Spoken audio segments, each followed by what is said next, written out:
Good afternoon and welcome to today's webinar on how to design meaningful, inclusive play spaces with our national supporting corporate partner, Proludic.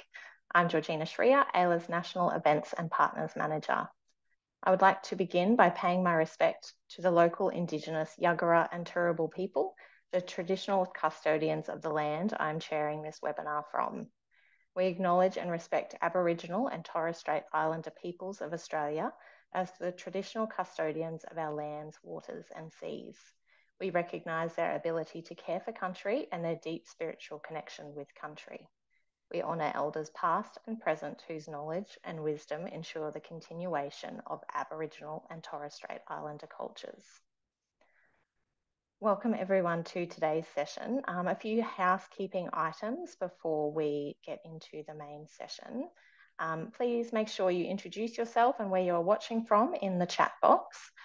We have a Q&A part of the session at the end, so please put any questions that you have in the Q&A box throughout today's session, and we will go through them towards the end of the session. Please note today's session is being recorded and will be made available to registrants after the event. The session attracts CPD points, so following the webinar, you will be emailed a learning reflective activity that you can undertake if you wish to claim formal CPD points. We'd also love to hear your feedback about the webinar as well, so you will receive a survey following the event. So please let us know of any comments or any other topics you'd like to see covered by webinars.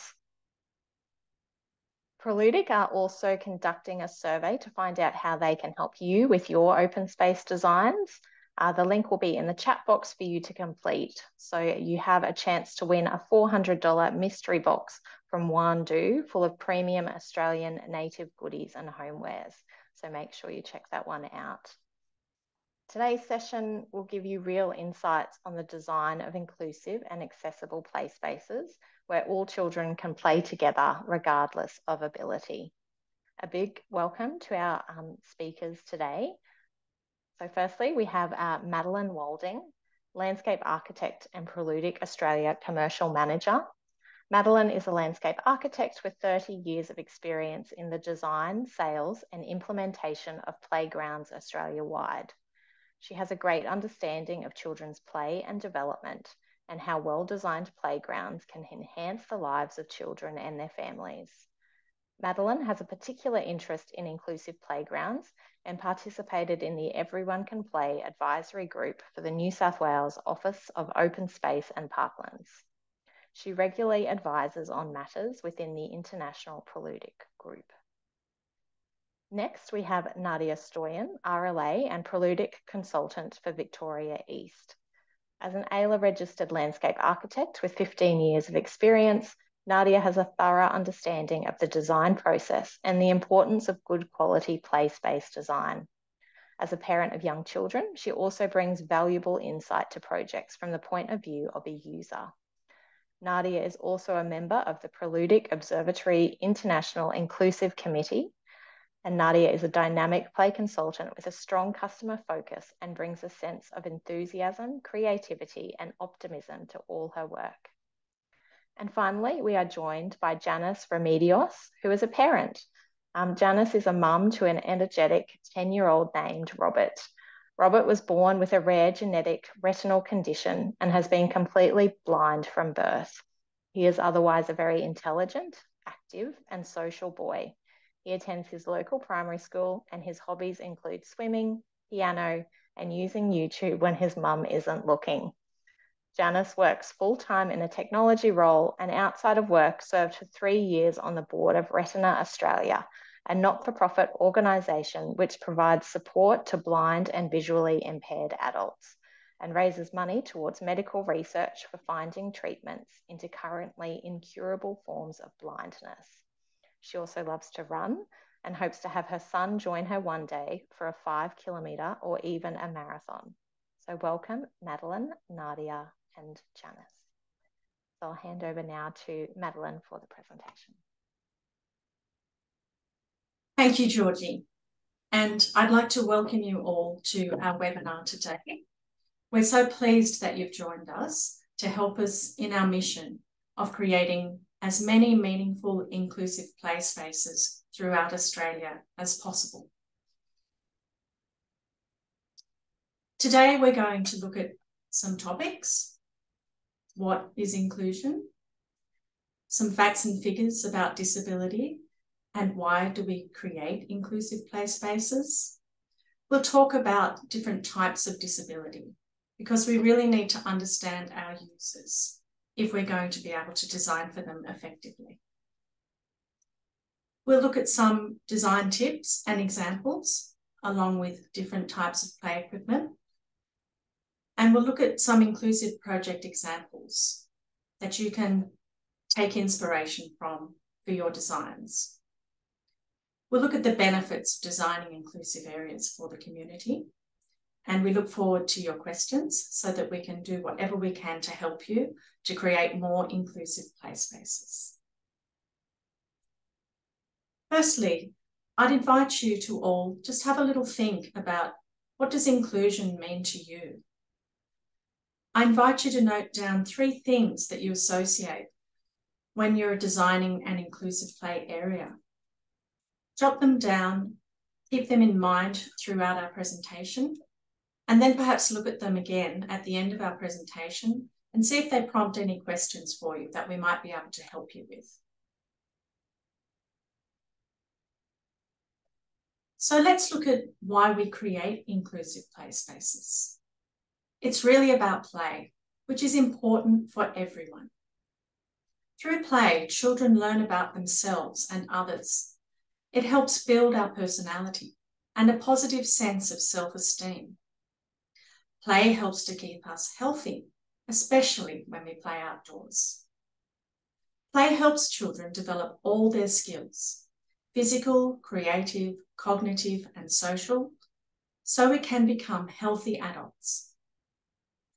Play strengthens important social bonds, our building blocks of family, friendship, and community. It helps increase our understanding and acceptance of the similarities and differences between people.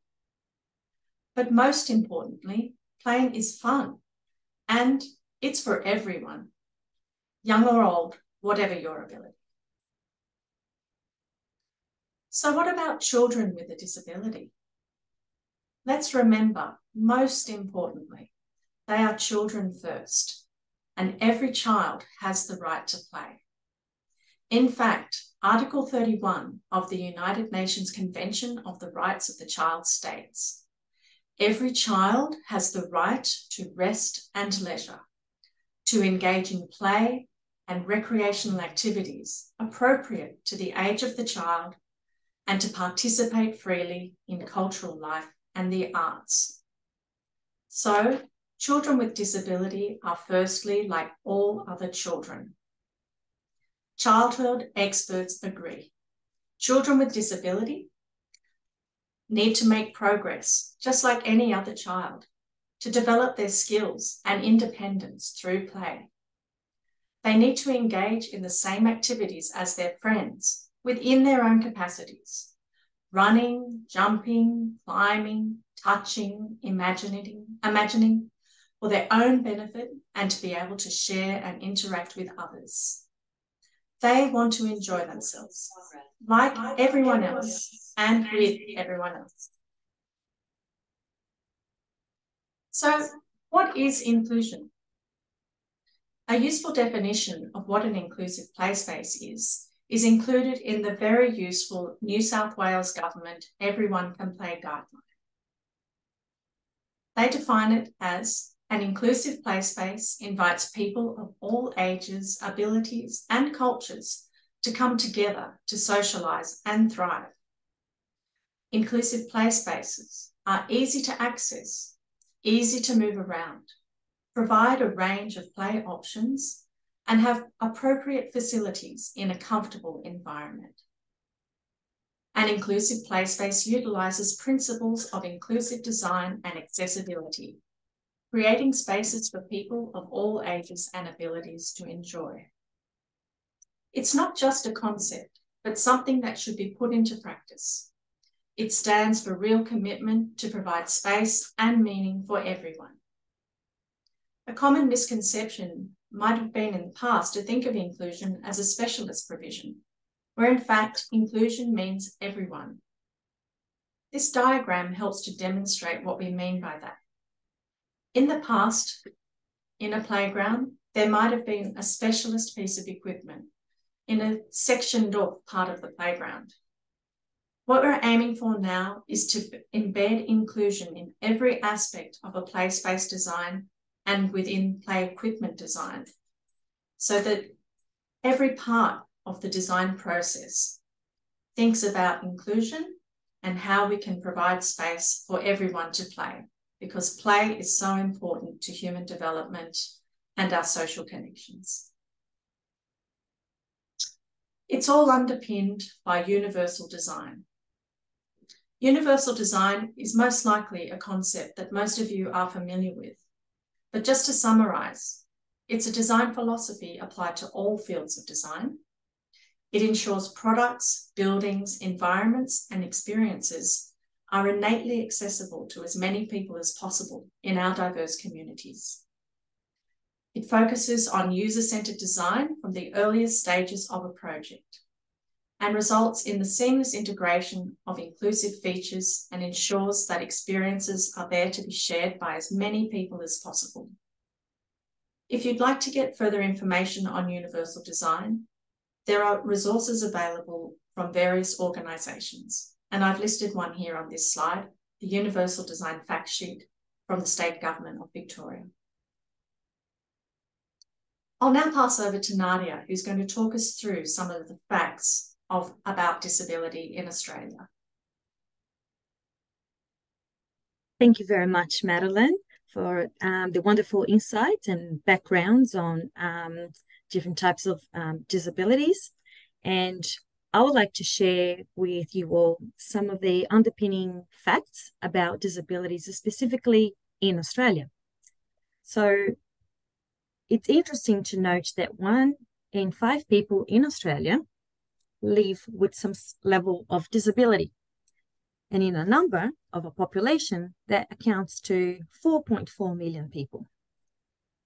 So for all the people, all the population, the work that we're doing, the majority of the work that we're doing are for children.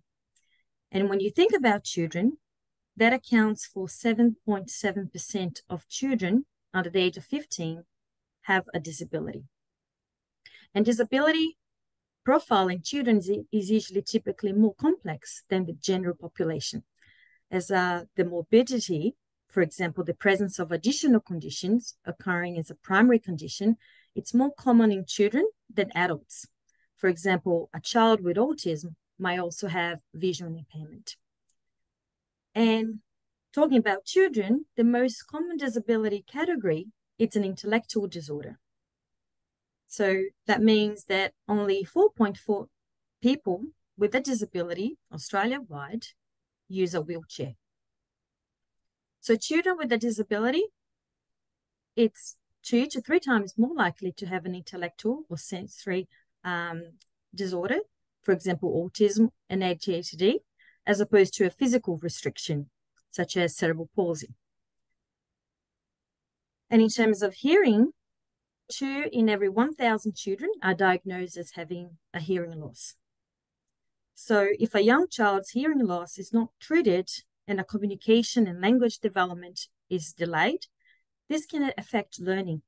This may lead to them experiencing learning difficulties. And over 13 million Australians have some more or long-term visual or visual impairments. So although we don't know exactly how many Australian children have vision impairment, the Royal Institute of Deaf and Blind Children estimates that 4 out of every 10,000 children born in Australia will be diagnosed with severe vision impairment or blindness by their first birth.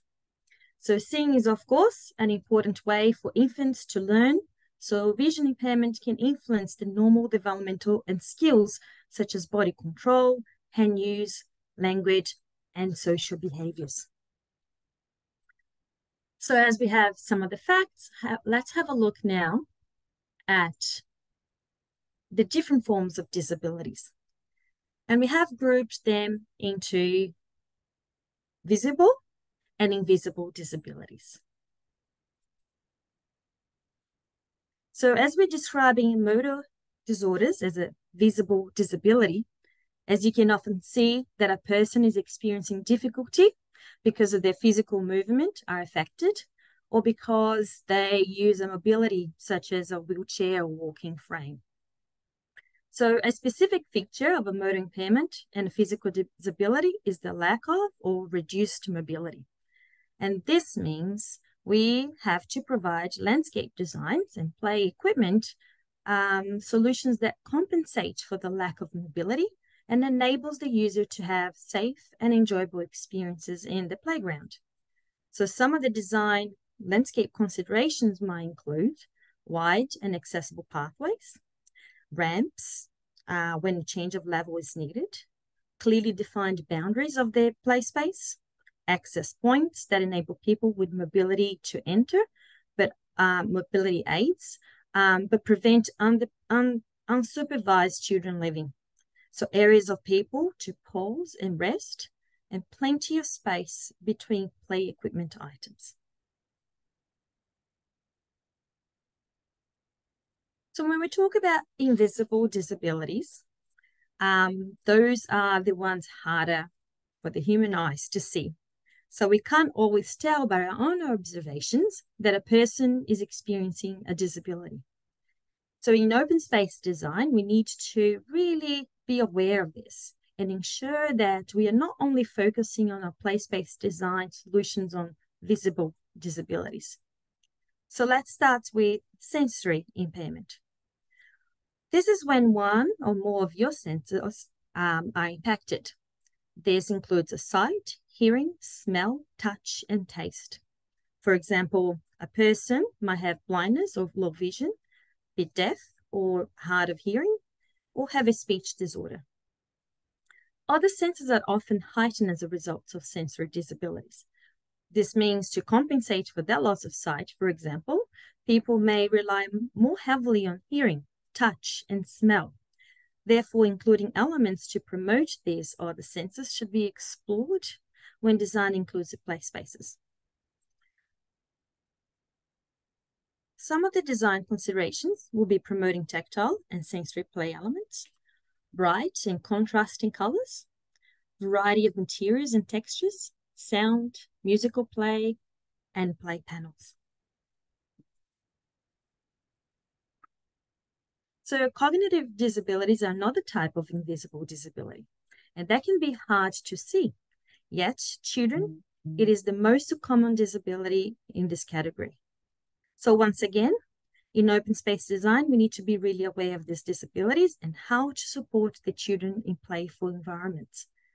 So cognitive disabilities, I'll touch on in the next slide, but some of the design considerations would be quiet zones, individual play, stimulating activities, variety of colors, play items without right or wrong outcomes. So what are the other common invisible disabilities and some examples that we might see?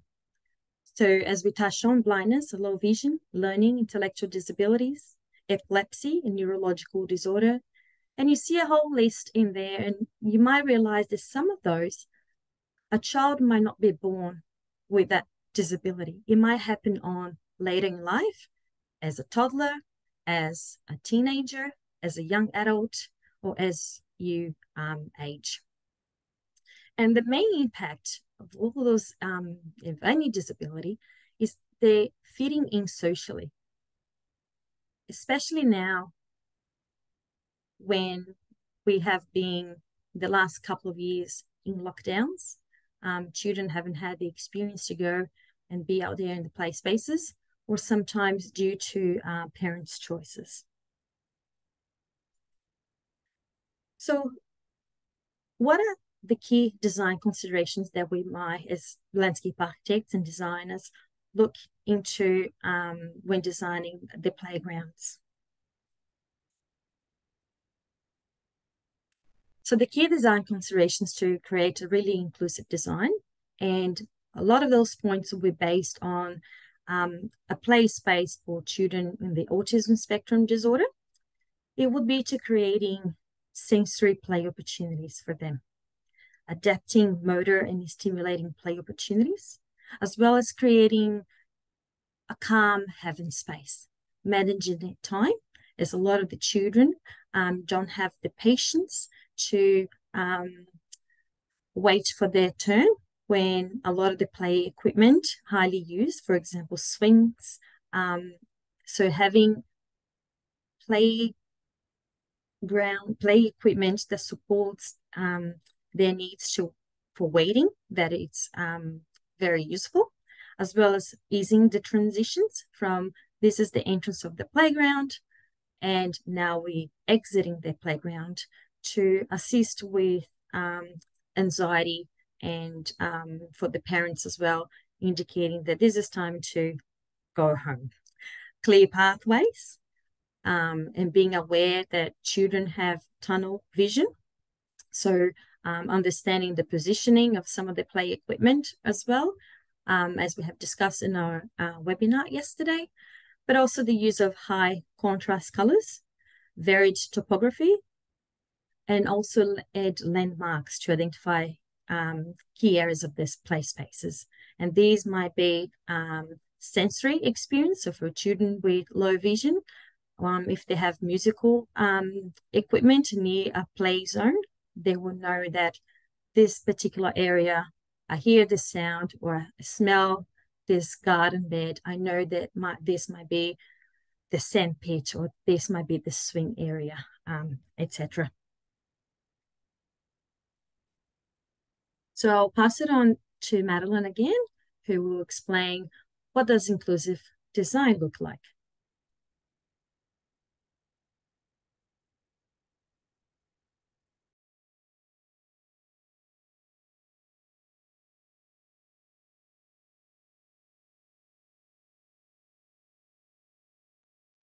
Sorry, Madeleine, you're on mute.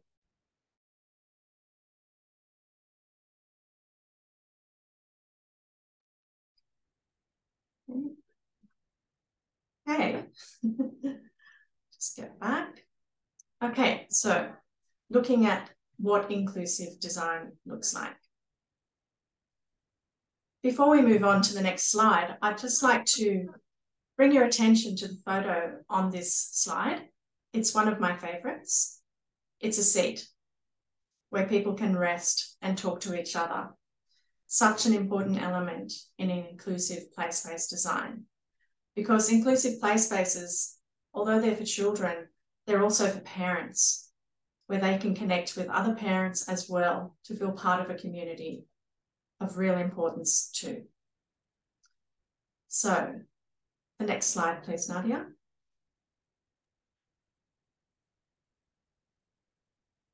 Next slide, please.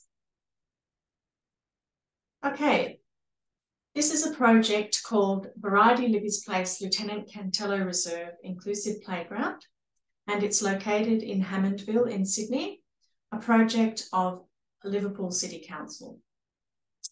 And as with so many projects, this one went through multiple stages of design and implementation. And I'd just like to acknowledge Outhouse Design landscape architects who were responsible for preparing the initial concept design. In the later stage of the project, we worked on a more detailed resolution for the design and delivery of the play space for Liverpool City Council, but it was Outhouse Design that prepared the initial concept. So I'd just like to, whilst we're looking at this image, just point out a few design inclusions that we can see. Firstly, over to the right of the image, you can see the entrance. In reality, that gate is brightly coloured, so it's easy to see from a distance. But we have a fence enclosing the whole play space, which is something that's really appreciated by the community. We've got wide accessible pathways so that it's easy for people to move around the play space and access seating and different parts of the playground. There's a variety of play equipment, some ground level pieces of play equipment, such as the trampolines, the carousel, the wheelchair seesaw. There's also a tower which has inclusive access elements to it. So it can be used by many different children with a variety of disabilities and also those who are typically developing. Along with that, you can see there's a slide that has ramp access. Now we don't have the budget to do that in every play space, but it can be using ramps is certainly a design tool that can be considered when you're designing an inclusive play space because of the accessible benefits that it brings. There's planting, which helps to create a comfortable environment, and you can use the planting to incorporate the sensory elements of plants that smell nice, which can help provide marker points, for example, for people with low vision, that they can help find their way and know where they are in a play space if you do a careful planting design. There's also shade, which in Australia, as we all know, is a very important element to creating a comfortable environment. If we just look at a photograph of the playground, you can see how it looks in reality. Again, we've got accessible surfacing, choices of play equipment, including sensory and physical. There's also nature play elements placed throughout this play space, which provide a nice variety of options for children in terms of textures. And it's just a very joyful place for lots of different children to play and has brought real benefits to the community. So let's hear from some of the users. If we just move on to the next slide, we can look at this testimonial from one of the parents of a child that uses the playground. So this feedback that we've had from parents on different projects that we have worked on has really informed us of things that are really important to them about play space design. So we're continually updating our knowledge and learning from our clients and the users of our play spaces. Lincoln is a boy who has T21, or otherwise known as Down syndrome, which is an intellectual disability, but he has a lot of energy. So according to Lincoln's mum, her feedback on the playground was that she could see, so it was clear that safety was of the utmost importance embedded throughout the design. Because first and foremost, people need to feel safe when they enter a playground. Lincoln loves running around, and so he found the playground a lot of fun to use. He really enjoyed using the tower and the slide. He went up and down the slide again and again and again. He had a lot of fun on the trampolines, and basically he was just a big bundle of energy that didn't stop the whole time that he was in the playground. He also really enjoyed different sensory aspects of the playground, the different textures, colours and materials. I'd just like to raise a little point about colour, because I think as landscape architects, we often find that people have a natural tendency towards preference for a very natural colour palette. And that can be appropriate in a lot of different situations, but really consider your colour choices when you're designing a playground, especially an inclusive play space, because colour is a really important tool in an inclusive play space. Children with low vision, for example, they need colour contrast to help them understand the space, to define edges, shapes, and height differences between the ground and a piece of play equipment, for example. So try and think about colour in a broader context than just creating a very naturalistic looking play space. Because as I say, it's a very important tool. And also children really love colour. It really stimulates them and indicates a fun environment. So now we'd like to pass over to Janice, who's going to give us some personal experience of her family life and play. Thanks, Madeleine, and thank you all for giving me the time to speak today. Look, I'm really grateful to Madeleine and Nadia for inviting me to share my experiences firsthand as a mum to a child with additional needs. I'll apologise in advance if I get emotional. It's not something I'm really used to presenting on or talking about, I guess, to such a big group. Look, I think a lot of what Nadia and Madeleine have said so far in this presentation has really resonated with me. I think one of the biggest challenges of being a child with a disability or a parent of a child with a disability is that feeling of isolation. And I think, creating spaces that are accessible to people of all abilities is so important to really feel like you're part of a community and have that community support. A little bit about Robert. So my son, Robert, there's a picture of him using a swing incorrectly. He's a very cheeky little 10-year-old boy. He was born with a rare genetic condition affecting his retinas and has been completely blind from birth. When he was born, my husband and I we had no history of blindness in our families and had never to that point really even met anyone who was blind or vision impaired. So I had little experience, and it was a big learning curve for me and my husband in raising our son. Like any child, he goes to the local primary school. He loves to play. He loves piano, swimming, taking part in any activity. We do run club at his school together. And so he's a very social young child, very included in everything at his local primary school. When it came to playgrounds, like any other child, he wanted to go to the playground and jump on the swings or play on the slide and play on the equipment. I think my biggest concern, and not too dissimilar to the previous testimonial we saw, was really the safety aspect. So, as a young toddler, taking him up to climb up to go on a slide, there are just so many gaps in traditional playgrounds, and there's fireman's poles where kids can go down. So all I saw was just danger, and really spent a lot of time, I guess, navigating playgrounds with him to make sure he could safely use that equipment. And look, as he grew older, I have to say, he got to an age where really we started to become quite uncomfortable taking him to a playground because, kids once they're a bit older, they don't have their parents climbing up with them on play equipment. And, we became quite self-conscious. As parents, we didn't want to be seen as helicopter parents or feel like we had to explain to other parents why we're climbing up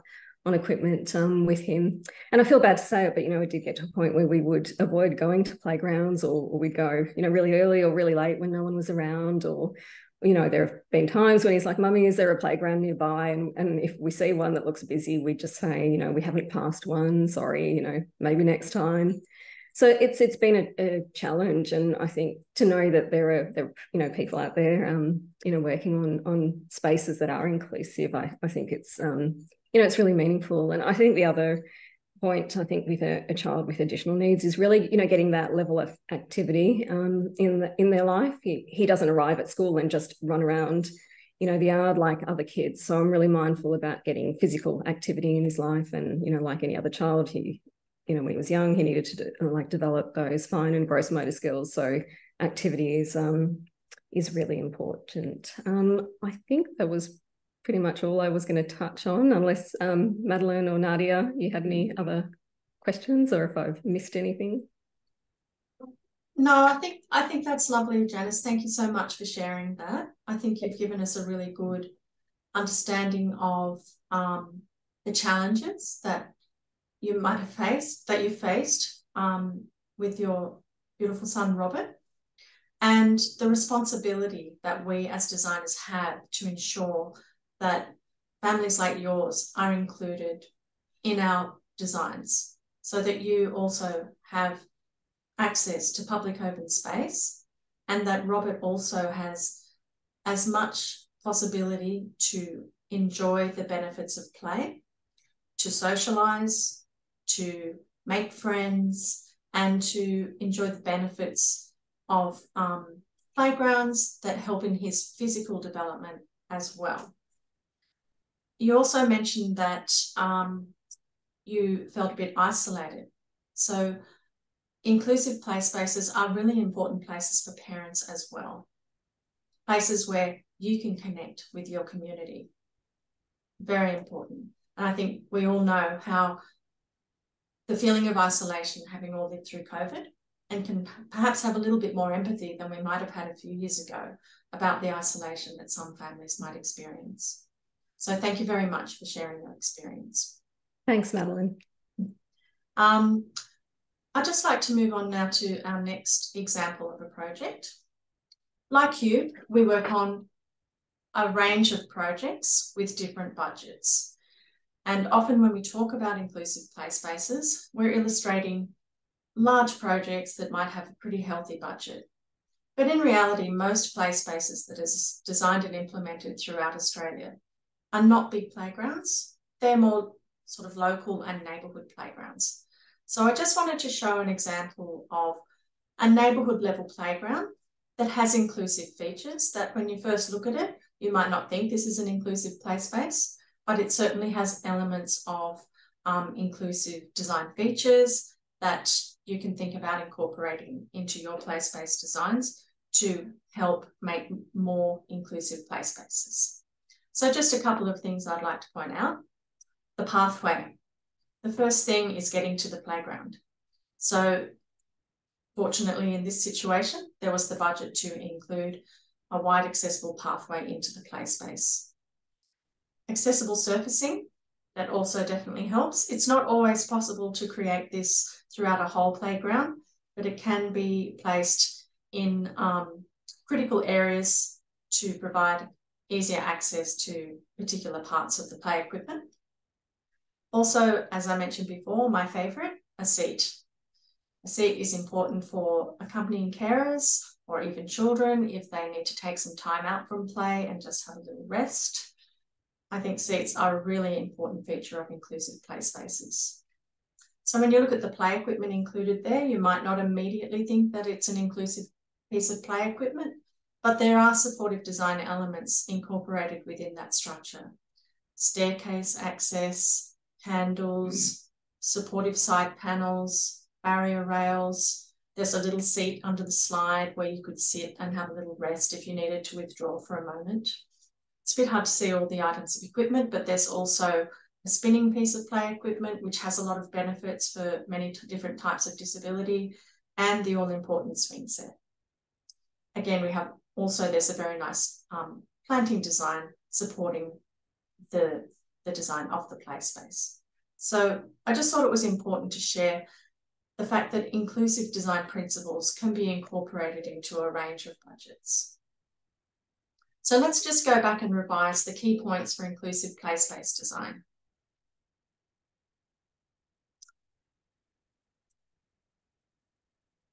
Let's consider everyone by choosing play equipment that offers activities for different types of different disabilities, but also integrating children that are typically developing, that might be there accompanying their sibling or just within the play space. Create accessible design with easily accessed entrances and exits, and organise the space to allow for smooth and pleasant movement throughout the playground. Facilitate use by focusing on low-level activities and ensuring easy access to equipment using ramps where possible, low floors, safe steps, and transfer platforms.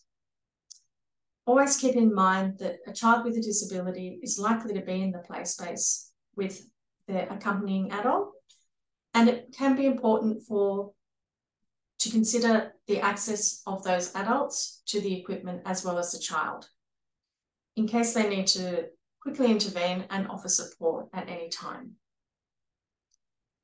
Let's also protect and ensure safety by, I've just said that, of integrating accompanying persons. And another thing we often are asked about is enclosing the play area with a fence. Let's stimulate the senses to compensate for disabilities and promote development through the use of colours, textures, and sounds. And wherever possible, encourage group play to help break down isolation, develop communication, and create friendships and social bonds. Also, you can assist orientation by organising movements throughout the play space and adapting signage for different disabilities. I'd just like to let you know about some other aspects of our inclusive mission. We have resources available to support you. One of our excellent resources is the Proludic Inclusive Play Areas Guide. We first published this guide in 2016, and actually it received a Good Design Award because of all the benefits it can bring and the great resource it is to people that are designing inclusive play spaces. Also, just letting you know that we're publishing a new version of the guide next year, and we'd be delighted to share it with you to help you in your mission of making play spaces more inclusive. I'd also just like to let you know that we at Proludic are taking inclusion a step further. You may have heard that one of the real issues for people with disability is gaining employment. We've been able to help with this by engaging, I'm just forget the right term, a place where people can work that have a disability, a social enterprise, that's the word, where they assemble components of our play equipment.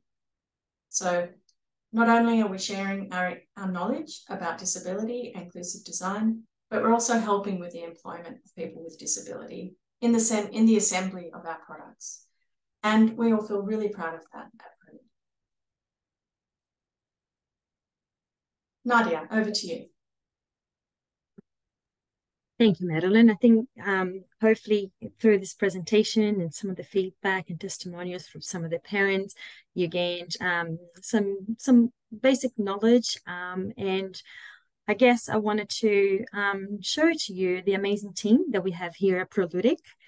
And the advantage of working with a company like us, we are often and constantly working towards inclusion and collaborating with different organizations to be able to summarize and share all this knowledge and expertise that we have with you so your projects can be as inclusive as possible.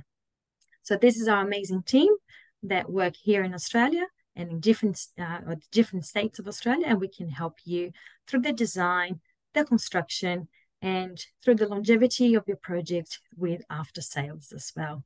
So reminding that we're here to always support you and would like to collaborate with a lot of your projects.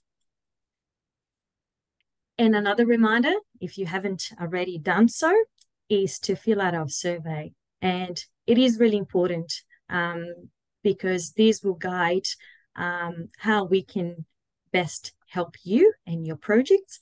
And the best thing is you can win this lovely prize from Australian Native Goodies and Homewares from Walding, which is an Indigenous-owned company as well. So here's the QR code. If you've got your phones ready, you can scan, and it takes less than 6 minutes to fill it in, and that'll be really useful. And hopefully you can get some presents before Christmas. And we'd love to hear any questions and be able to answer those to you. Lovely. Thanks, Nadia.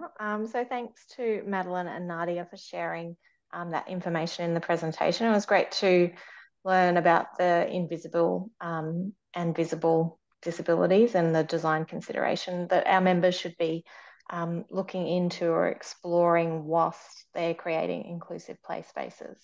And a sincere thanks to Janice for giving us a behind the scenes look at yours and Robert's story and the challenges that you have come across in using play spaces. So I'm sure that attendees here have found that insight really useful. So I'd love to continue the discussion now. And there's already a few questions in the Q&A box, but if you do have a question, please pop it in the Q&A box, but we'll get started. So I've seen that there's one that mentions about colour and how you touched on colour in playgrounds, Madeleine. So they've said that from Christine, so colour is an interesting topic. I'm working with a neurodiverse consultant on a kinder design, and she prefers the use of calming colours such as pastels. Pops of colour would be used to contrast edges for safety and clearly define spaces. Are you able to add to this, or are there colour schemes that they should stay away from? Thanks for that question. Yes, colour is a very complex topic, really, when you really get into it. And if you're working with a neurodiverse consultant on a kinder design, I'm sure that she has a lot of knowledge on this topic.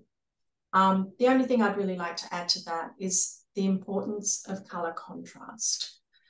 So if we have a playground that has a very sort of neutral colour palette, it's maybe not the best sort of environment for younger children or children with low vision, for example, because contrast in colour is really important to help them differentiate spaces and changes in level. So the pastel colour palette may be very appropriate for this design, but just keep in mind about the need to have different colours side by side to help create that colour contrast. I think colour is often a really personal choice as well. So just be aware of your own preferences and aware that your own colour preferences may not be the most appropriate response to the design of a play space for young children or children with a disability. I just would like to add that too as well, Madeleine. And I guess in this particular project, perhaps the pastel colours, it might be due to children on the spectrum. So there is research based on the preference of children on the autism spectrum for more pastel colours, basically mainly because of the over-stimulation that some of the bright colours can give. So that it's interesting because when you're creating spaces, and for example, the kindergarten, that's not for the whole community, it's a very specific. So you should be listening to your community consultation in this aspect. And because of neurodiversity, there are children with their sensory seeking and sensory avoidance. It's very challenging in that environment where should you be putting colors that stimulate or should we be putting colors that avoids the sensory stimulation. But again, I would be taking advice a lot from the experts in this field as well. So it's a case by case. Yeah, lovely. Okay, thanks, Madeleine and Nadia. So I've got a few questions in the Q&A box, so thank you for submitting those. So I'll start with one that is, can you give an example of, is there any play items that can be customized so it's more inclusive for a particular disability? Well, yes, Proludic does offer a bespoke design service. So if you're catering for a very specific need, I'd invite you to get in touch and we'd see however we can help you, we will. I mean, we have a lot of our products where inclusive design is embedded in the design of the products. It's not always obvious because it just looks like a piece of play equipment. But if you explain to us the needs that you're trying to address, we can either recommend already existing products or work through the process with you of designing a piece of bespoke play equipment to meet a specific need, for sure. Lovely, thanks, Madeleine. And it was a two-part question from Zoe. So she's also asked, what other supportive elements like the seats have you observed that would help people arrive, play and stay?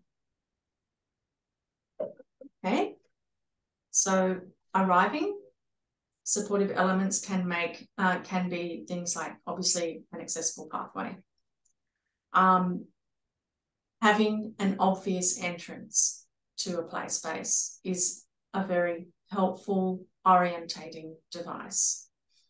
So if, for example, if you have a fence, if you have the gate within the fence, a contrasting colour to the rest of the fence, that can really help people understand quickly where to enter the playground. So what was the next part of the question? Yeah, any other elements that have helped them arrive, play and then stay, I guess, so stay for longer. Okay, so play, we've been talking about that all throughout.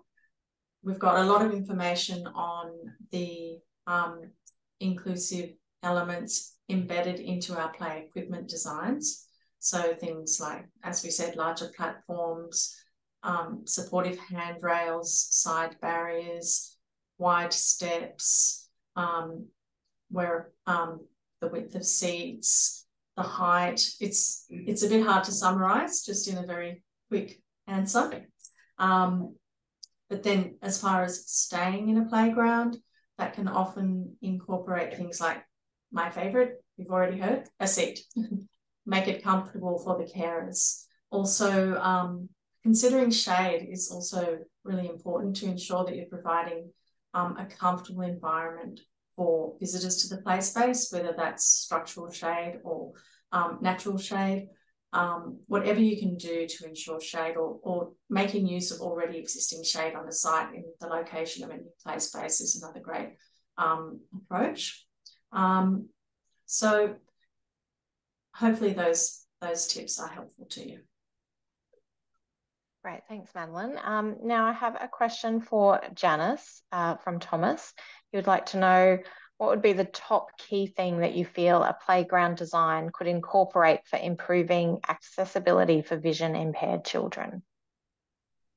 That's a great question. Thanks, Thomas. Look, I think what I'd say is for a play space, and I saw this on one of Madeleine's earlier slides, is really a space where Robert could, or, I think for vision impaired kids or blind kids, where they can navigate a space independently. I think that's always the biggest challenge for parents of kids with blindness or low vision, is to help their children develop that independence. So somewhere he could navigate independently, play equipment that has, rails or guards, so he's not going to fall off things, and have the independence from me as his mum, but also, have the independence from his friends, not have to be guided by his friends as well. I think that's quite a big game changer. And I think from a parent's perspective, it's nice to be able to sit back and relax sometimes, especially at a playground, and chat to other parents and not have to follow your child. So yeah, I think for me that would be the number one. Well, thanks, Janice. Got another question from Van, and she has asked, we have design standards for visible disabilities. What design standards do we have for invisible disabilities? Is there any? Nadia, would you like to go with that one? Thank you. No, to be honest, I haven't come across any standards from invisible disabilities. One of the ones that I have shared with you through the presentation was some of those design considerations. There was a project, it was done in I believe in the UK, in Barcelona, like in Europe. And then it was specifically guided for children on the autism spectrum disorder. So there are some guides, there are different guides, not necessarily standards per se that I have come across. I'd just like to emphasize that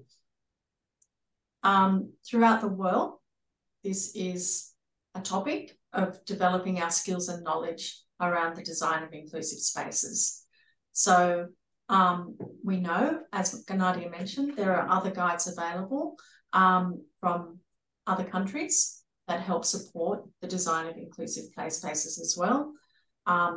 Nadia just referred to one that we're aware of that was developed in Spain, a very excellent guide on design of spaces for children with autism spectrum disorder. And one of our colleagues working in Spain was quite involved with that organisation and publication.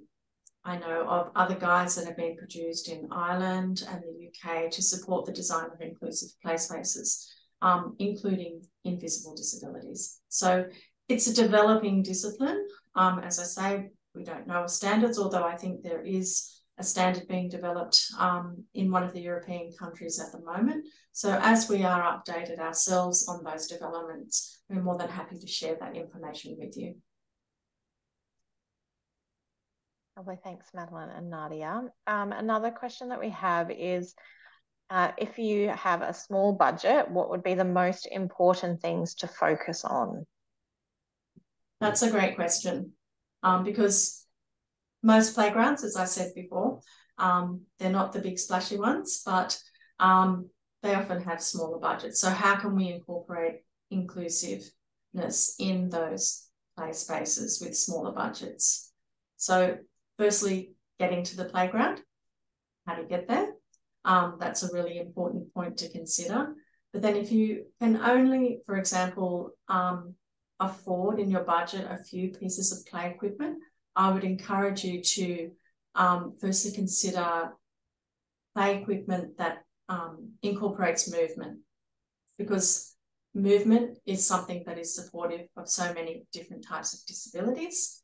And if you only could afford one piece of play equipment, I think one of the most inclusive pieces of play equipment that we have available, for example, is our pod swing. It has a big supportive seat. And over the years, I've seen so many different types of people using the swing, from babies, children, groups of children, children that need to be supported when they're lying, adults, teenage girls, boys. Everybody can use a pod swing. So it's a fantastic item of inclusive play equipment. Other than items that incorporate movement like swings or spinning, I'd also encourage you to consider sensory play activities, items of equipment that encourage sensory play, like play panels, musical play items, equipment with different textures. Those sorts of elements are really very beneficial in a play space design. And of course, my favorite, once again, the seat. Great to incorporate a seat. Thanks, Madeleine. On that, one of our other questions is about with sensory elements. So do you recommend the use of water, so water elements or features in any of the projects? Again, I mean, the use of water is very beneficial. And you can do that in many different ways, with a tap, with a bubbler, with sculptural elements. There's so many different ways to incorporate water, and it is a very beneficial element to include in a play space, but you'll often find that you'll be guided in that, I'm sure, by your client that may have their own needs regarding the use of water in play spaces. Thanks, Madeleine. And then another one is just around wait times. So one of the design considerations you mentioned was managing waiting time. So can you provide any examples of equipment that can achieve this? I can help with that, definitely. So in terms of managing time, a lot of children don't have the patience to wait for their turn when the playground is busy. And one of the main ones would be a swing set or the embankment slides. So some of the equipment perhaps that not going to be able to fit all kids at the same time. So a good strategy, as an example, as I mentioned before during the design considerations, is perhaps next to those very busy places of equipment, you might have an area where a child might be able to play with an engaging play panel. So some of those play panels that you might take some time to think and some skills that will really assist having something next to it to wait for their turn. That'll be a good strategy as well as Madeleine mentioned, it might be a cubby house with a seat, places where they can sit and wait for their turn calmly as well. So those will be some of the key ones that pop up. Great. Thanks, Nadia. Well, that's brought us up to the end of today's webinar. So I'd like to thank all of our attendees for joining us today. For those who came a little bit late, we'll send out copy of the recording, and please feel free to share that with anyone in your office who's also interested in designing inclusive play spaces. Thank you to Madeleine, Nadia and Janice for presenting and answering those questions that came through today. It's great to have such a good hearty discussion about it. So for our attendees, please keep an eye out in your email. So we will send you through an evaluation form, a copy of the recording for today's session, and that CPD assessment form. If you have any questions, please contact events@aila.org.au. But we look forward to seeing you at a webinar again soon. Okay, thanks everyone. Thank you.